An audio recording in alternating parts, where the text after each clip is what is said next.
Orasyon sa lahat ng karamdaman. Maging natural na sakit, o kahit espiritual, ito'y hango sa aklat ng banal na okultismo. Gamot sa lahat ng sakit, o karamdaman, natural o sa masamang espiritu. Ihihip mo ito ng 3 beses sa tuktok ng taong may karamdaman.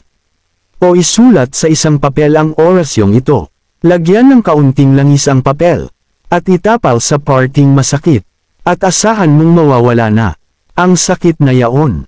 Narito po ang orasyon. Grigos, Grigos, Grigos, Dio, Mini, Sancti, Miralca, Niam. Narito po naman ang orasyon, na iyong sasambitin, at ihihip sa tubig na iyong ipaiinom sa may karamdaman.